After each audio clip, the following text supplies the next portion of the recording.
السلام علیکم ګرانو هیوادوالو، خدای دې وکړي چې ټول روغ او جوړ اوسئ. امید لرم چې ژوند به مو ښه روان وي. یو نوی درس ته ښه راغلاست. نن یو ځل بیا یو ټکسټ مې جوړ کړی دی، غواړم چې تاسو لپاره یې تشریح کړم.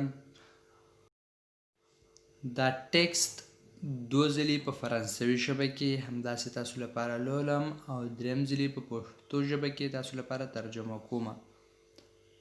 اوس راځئ چې درس شروع کړو. Hier, j'ai participé à une réunion d'anciens élèves du collège.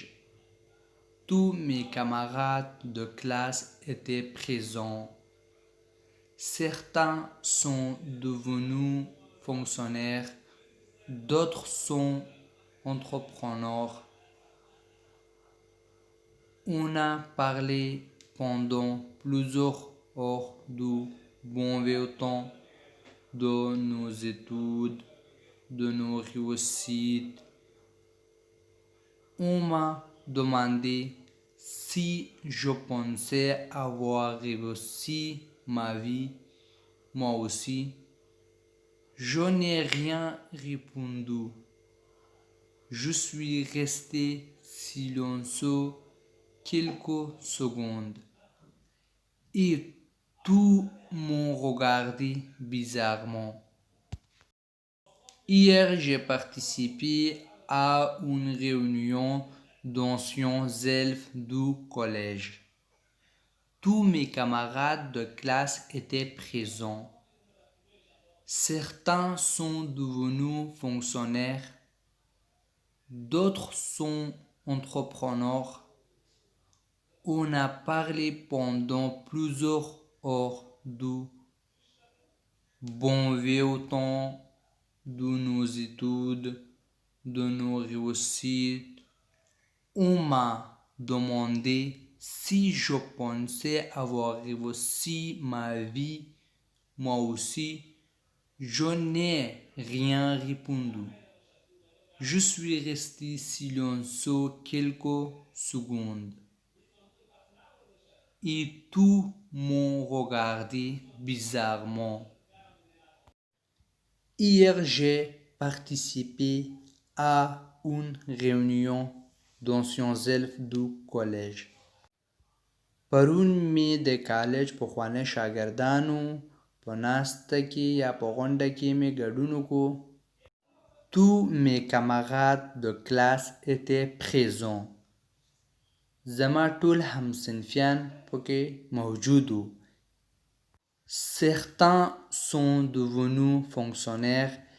ځینې ملکي کارکوونکي شوي وو، یعنې د همصنفیانو کې چې وو ځینې همصنفیان یې ملکي کارکوونکي وو یا دولتي وظیفې درلودې. D'autres sont entrepreneurs. او پاتې نور یعنې نور چې وو کاروباري خلکو، یعنې خپل شخصي کاروبارونه یې درلودو. On a parlé pendant plusieurs heures. یو څو ساعت هم خبرې وکړلې، یعنې زیات وخت هم خبرې وکړلې. Du bon vieux temps یعنې ښه زاړه وختونو په باره کې. De nos études زموږ د مطالعاتو په باره کې. De nos réussites زموږ د کامیابیو په باره کې. On m'a demandé معنا پوښتنه وشو. Si je pensais avoir réussi ma vie, moi aussi. آیا ما هم د یو کامیاب او بریالی ژوند په اړه فکر کوو؟ Je n'ai rien répondu. ما کوم ځواب ورنکړو. Je suis resté silencieux. او زه خاموش یا غلی پاتې شوم. Quelques secondes یو څو ثانیه زه غلی پاتې شوم. Et tout m'ont regardé bizarrement. او ټولو ماته عجیبه وکتو. دا زموږ درس و. امید لرم چې ورباندې پوه شوي یاستئ. که چیرې کوم مشکل لرئ نو تاسو کولی شئ په کمنټ کې راته ولیکئ او په راتلونکي ویډیو کې د هماغې په باره کې درس جوړ کړو. ویډیو لایک او شیر کړئ چې نور ملګري هم وویني او چینل سبسکرایب کړئ. هر کله چې یو نوی ویډیو شیر کړو نو تاسو لپاره ورسیږي.